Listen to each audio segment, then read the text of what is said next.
In this video, we're going to talk about some critical experiments done by some very smart people, mostly dead white guys, that led to our current understanding of the atom. To make it easier to understand, we're going to review our current atomic theory before we get into the clues that helped us put it all together. So we know that the atom is made up of protons, neutrons, and electrons. Protons are a positively charged particle that have a mass of 1 atomic mass unit, or AMU, which is equal to 1 Dalton. In more familiar terms, this is equal to 1.66 times 10 to the power of negative 24 grams. Neutrons are another particle in the atom. They are neutrally charged and have also the mass of 1 AMU. Electrons are negatively charged and have a mass of 1/2000th of a Dalton. For the purpose of most calculations, they're essentially massless. The atom is composed of a central, dense, heavy, positively charged nucleus composed of neutrons and protons. The nucleus is surrounded by negatively charged electrons that usually like to keep some distance from the nucleus. According to this model, the atom is actually mostly composed of empty space. And so our history lesson begins, introducing dead white guy number 1, John Dalton, 1808. He comes up with his atomic theory. I paraphrase slightly, but he states the following. Number 1, atoms are tiny, indestructible units that make up the smallest building blocks for all matter, like tiny Legos that make up everything. Atoms cannot be created or destroyed. Number 2, all atoms are classified into elements. Atoms of the same element have identical properties that are unique from atoms of any different element. Atoms cannot be converted from one element to another. That is to say, no matter how hard you try or how salty you are, you cannot make platinum out of silver. Number 3, compounds are made up of combinations of atoms. From these, Dalton comes up with his billiard ball model. He likens the atom to a billiard ball, a spherical mass of stuff. Fast forward 90 years, and scientists are studying neon signs to learn more about electric currents. Neon signs are a type of cathode ray tube, a glass tube filled with a gas that has a current running through it. At the time, scientists found that the imposition of a current through the tube triggered the movement of some sort of mysterious particle that made the tube glow, just like the neon signs that we all know and love. This brings us to our second guy, J.J. Thompson. He studies these mysterious cathode ray particles and determines that they are negatively charged and estimates their mass to be less than 1/1000th of a hydrogen atom, the lightest element. He additionally determines the precise mass to charge ratio. Now this doesn't fit in with Dalton's model because it points to the presence of a particle that's smaller than an atom. And so J.J. Thompson does the natural thing and he says, screw Dalton, I'm going to create my own model now. He calls it the plum pudding model, but I think that the soccer ball shaped banana bread with chocolate chips model is a little bit more easy to understand. Thompson knows that atoms are electrically neutral and cathode ray particles, or electrons, are negatively charged. So he reasons that there must be some sort of positively charged component to offset the negatively charged electrons. And so in this model, the banana bread is a diffuse, positively charged, spherical base embedded with negatively charged chocolate chip electrons. For completeness, I'll mention a third player here, as his work allowed us to determine the exact mass and the exact charge of an electron. Enter Robert Millikan, 1909, and his oil drop experiment. Robert Millikan designs a box within which he can control the electric field. He additionally has a sample of gas, an X-ray gun, and a spray bottle that's filled with oil. What he does is he shoots the sample of gas with his X-ray gun.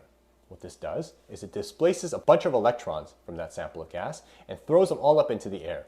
Just as the electrons fly into the air, he squeezes his spray bottle, catching all of the electrons within oil droplets.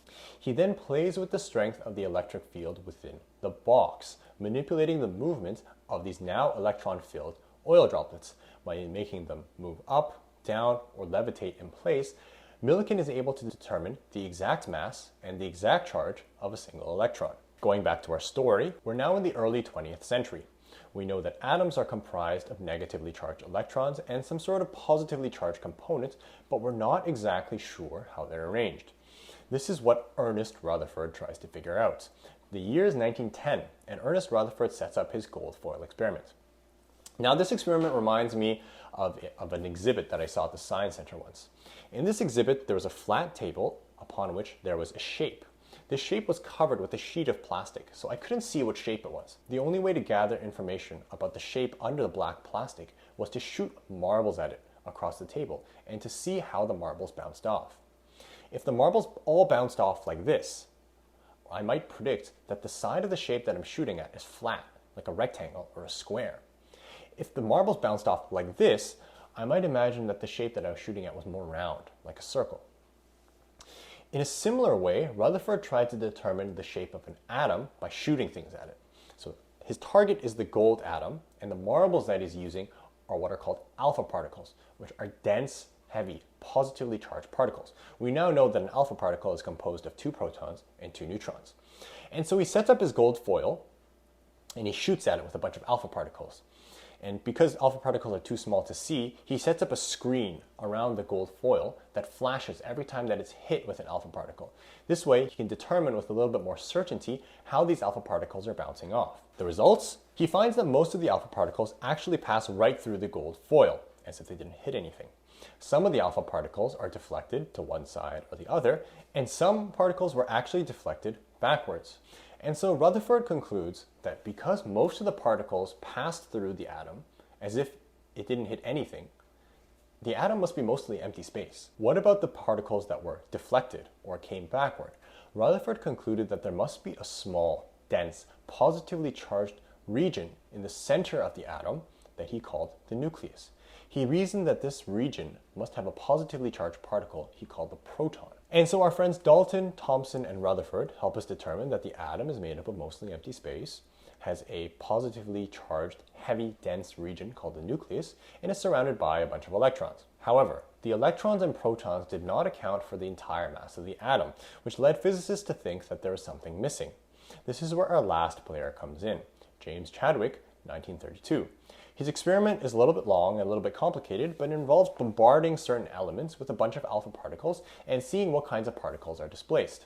He determines that there's a third, uncharged particle with the same mass as the proton that resides in the nucleus.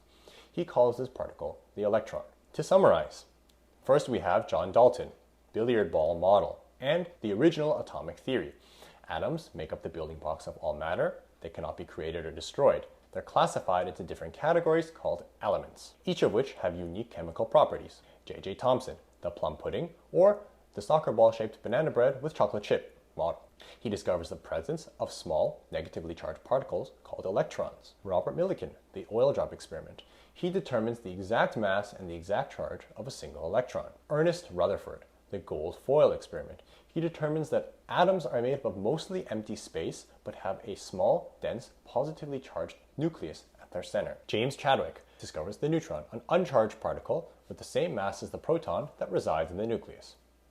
Here we talked about a brief history of atomic theory and our current understanding of atomic structure. If there's anything that didn't make sense or could have been explained better, please leave a comment to let me know. I'd love to hear your thoughts, and that's how these videos get better. Thanks for watching.